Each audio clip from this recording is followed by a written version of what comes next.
There's smoke. Keep going. One full pull. There it is. Hey guys, welcome back to Ranger Survival and Fieldcraft. I'm Andrew, and what I have for you today is a very special emergency fire starting technique. It's going to be great for hunters, trappers, farmers, anybody going to the field that may have a few special items with them. Stand by. All right, guys, so got the shades up so you can see my face. Sometimes I get comments about me wearing shades all the time, comparing me to other people, or simply saying it's not very genuine or it's not authentic enough. So you can go ahead and see this beautiful face, take it all in. So I've got a emergency fire starting technique that I wanted to show you guys today. I'm out here on the creek. As you can see, there's ice forming still.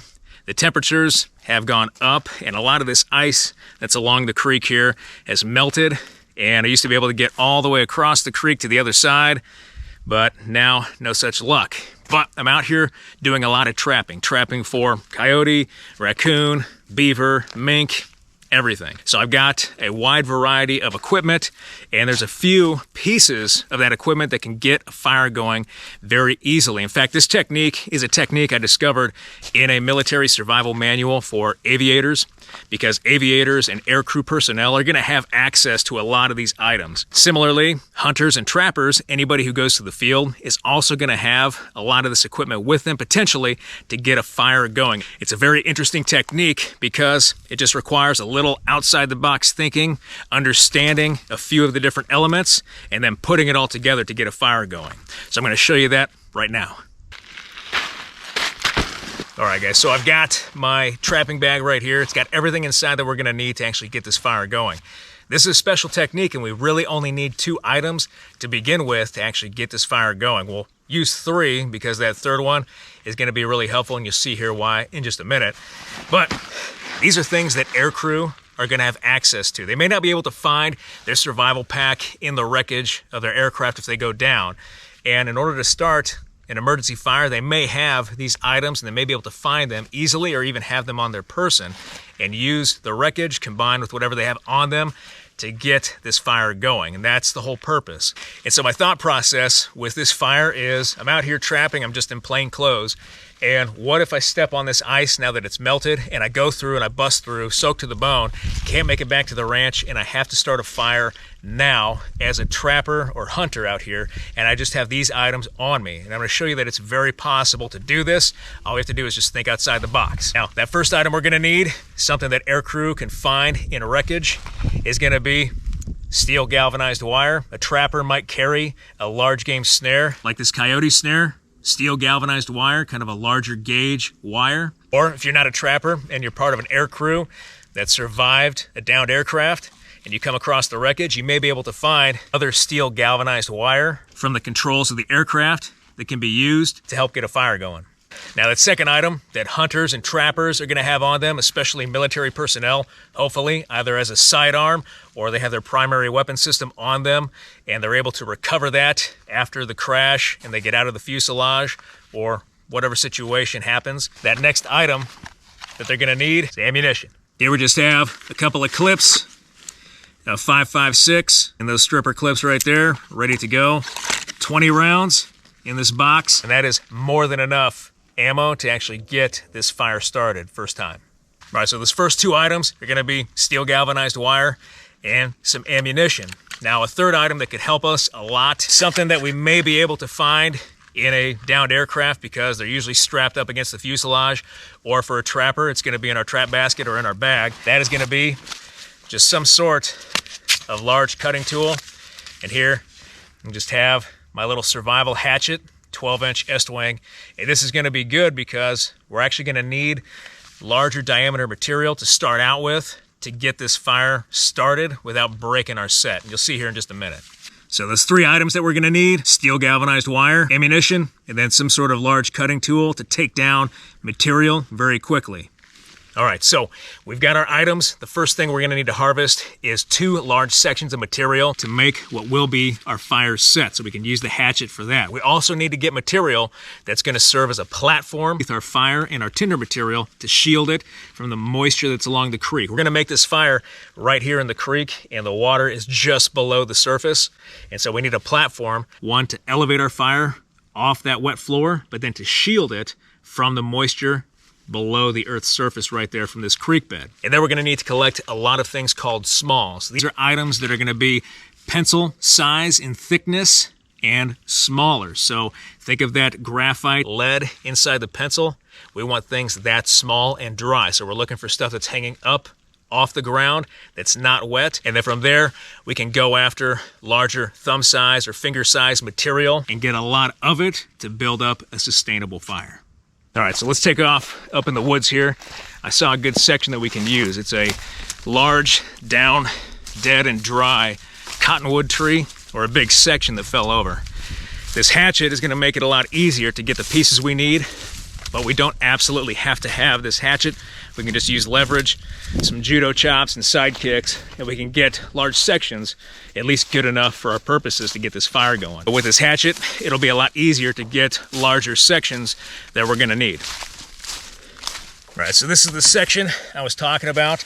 We want something that is really thick. Now, cottonwood is a soft wood, and so having a larger section gives us a longer burn time. And so we want to take probably this section right here, maybe all the way up to here, or even something just as small as this, because we're really only going to use one large section to burn in and get enough heat to get our fire going. And so we really only need another section to kind of help elevate what will be our fireboard. So this looks good enough. Let's try going for some of this.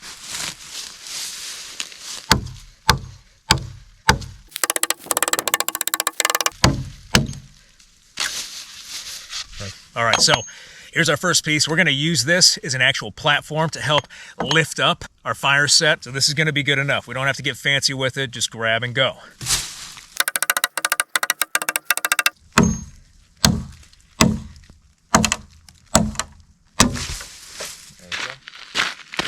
All right, so here are our 2 large pieces that we're gonna need. This is gonna be our fireboard, this larger section, and then this section right here is gonna be our platform.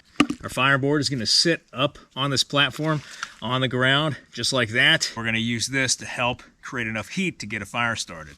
So we've got that. We also went ahead and collected up what will be our platform material. We're gonna move out away from underneath this tree, and we're gonna make our fire right here. So you can see just how wet the ground is, because the creek is obviously right there, and there was recently ice over all of this. So we want a good platform.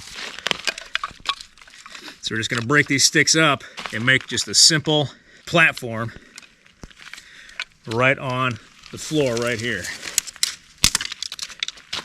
This is another section of dead dry cottonwood. It's gonna make a great platform material because we can layer it. And this stuff is also dead and dry, so it will heat up and burn just as well as the rest of our fire material. When we do this, we wanna make as big and thick a platform as possible.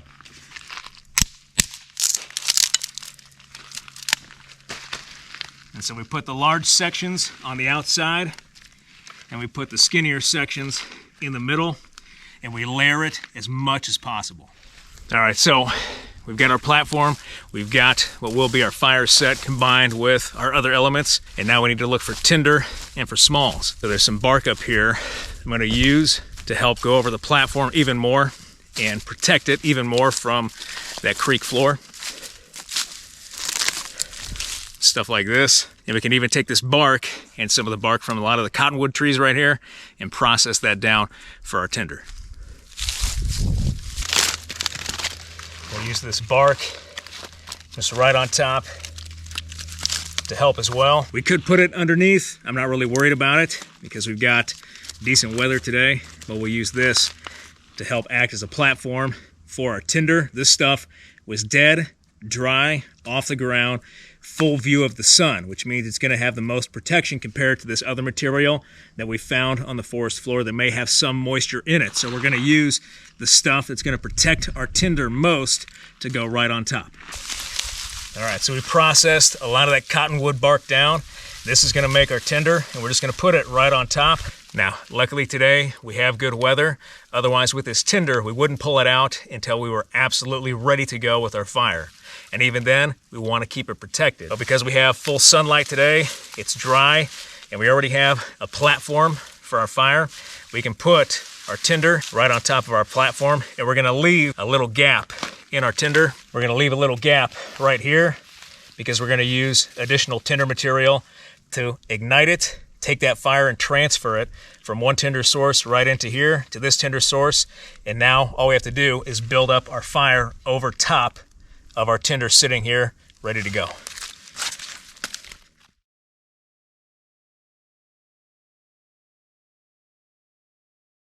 All right, so this is a type of material I'm talking about, smalls, things that are pencil size and smaller. There are a few larger pieces in here, but it's all dead dry material, relatively small, hanging up off the ground, full view of the sun. We need 2 or 3 more bundles just like this to produce enough heat to ignite larger material, that's sustaining material, thumb size, thickness, and larger. So we're gonna collect up more of this, and then we'll get ready to actually start our fire.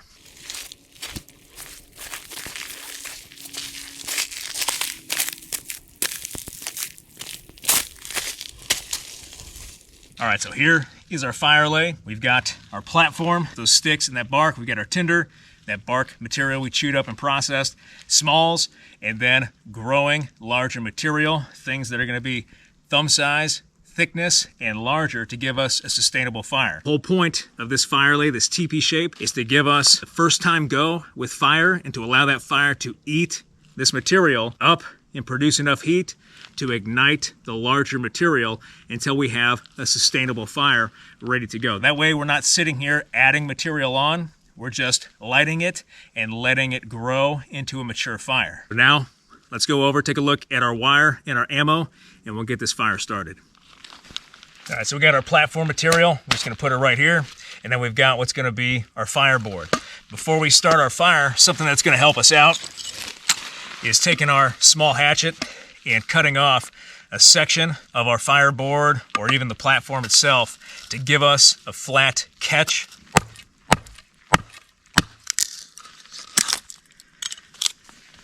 Okay, even that right there is good enough for what we need. Take this and place it to the side. Another thing that's gonna help us out big time if we don't have the nuts and bolts to actually make this happen is just cutting 2 toggles.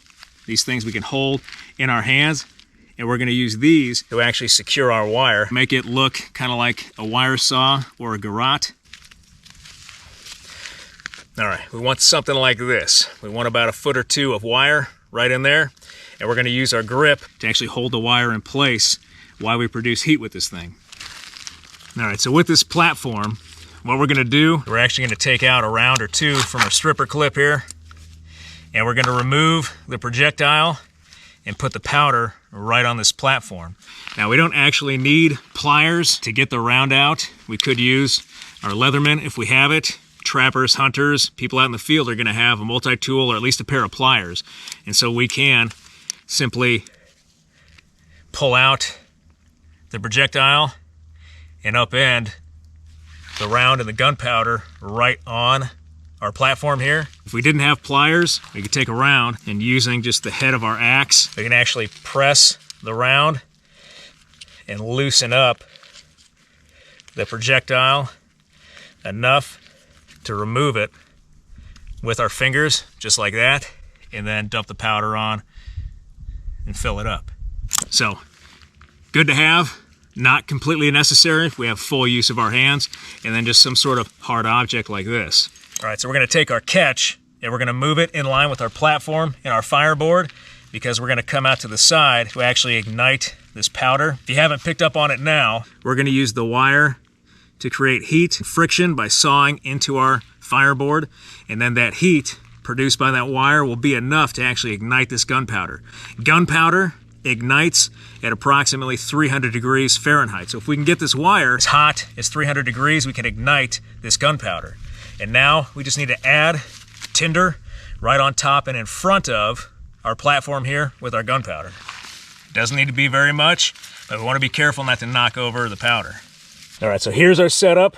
We've got our wire underneath our fireboard. We've got our platform up under here. And so we've got the platform and the wire parallel with each other. The fireboard is perpendicular. And then over here, we have our catch, our gunpowder, and then extra tinder. We're gonna use that gunpowder to ignite this tinder, grab this tinder, and transfer it over to our fire right over there. All right, so if you couldn't tell, our fire lay is a little far away from where we're starting our fire. We would want to have our fire set up right next to our fire lay to give us the best chance of actually starting our fire and not losing that tinder bundle between here and that fire lay. But we set it up like this for demonstration because we got sunlight that direction, and we'll see if we can make it work. All right, so we kind of have to act fast with the gunpowder out. Even the moisture in the air can reduce the effects of that gunpowder and kill our chances to actually get this fire going. But I'm gonna start over here. I'm gonna saw, produce enough heat, ignite that tinder with the gunpowder and the wire, and then move it over here to the fire. So I'll start over here and I'll bring it up to you guys in just a second. And for you guys on this side, get a close-up of me sawing. I'm gonna produce enough heat on this thing with the wire to bring that temperature of the wire up to at least 300 degrees, touch it to the powder, ignite the tinder, and then grab this and move it over there to our fire.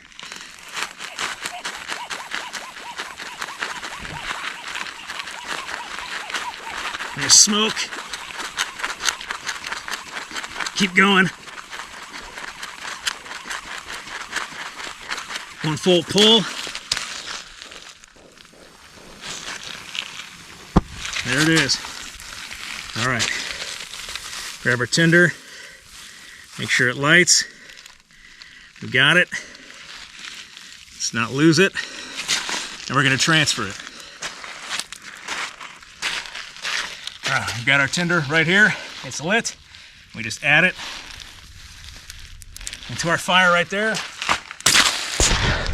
Come back and get you guys. You can see now that the fire's eating. We want this one shot, one kill. We should not have to maintain this fire at all with the preparation we put into the fire lay. That's the whole point of this, is to make it a one-time fire, light it, set it, and forget it. And now we can go off, get more material, add it on, and we can keep our fire through the night. But notice how we're not doing anything to this fire. It's taking care of itself because we prepared and we made this fire work first time.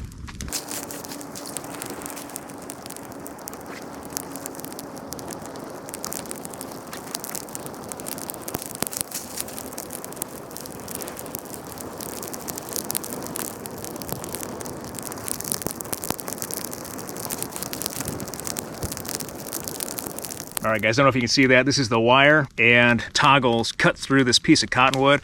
It's about 2 or 3 inches in diameter, and it's a soft wood. We cut in with this wire maybe an inch, inch and a half or so, just to get our fire going over here. Next time, choose a hardwood because it'll be harder to saw through that material, giving us more chances and reducing the likelihood that we're gonna cut completely through this material. But luckily we know just to heat it up, produce smoke, go about 10, 20, 30 seconds longer, get that wire hot, 300 degrees, and then apply it to our gunpowder to ignite it. But you can see how far into that piece of wood we actually sawed with this wire. All right, guys, a down and dirty video today on an emergency fire starting technique that we can adopt from military survival skills and apply to other areas. Hunters, trappers, farmers, surveyors, anybody going out into the woods that may have these items with them. All we need is a firearm with some ammo, some steel galvanized wire, which we could either find on a trap out here if it was an emergency and then take that away, or find an aircraft, farm machinery, any type of machinery that may have wire attached to it. We can use that steel galvanized wire to actually get a fire going. So, down and dirty video. I really hope you liked this video today. If you did like this video, in my beautiful face, hit like, subscribe, leave a comment down below. I appreciate everything you do for me and for this channel, for all your likes, your views, your subscriptions, your comments, your feedback, and your shares. And I'll be back with another video as soon as I can, guys. Thanks.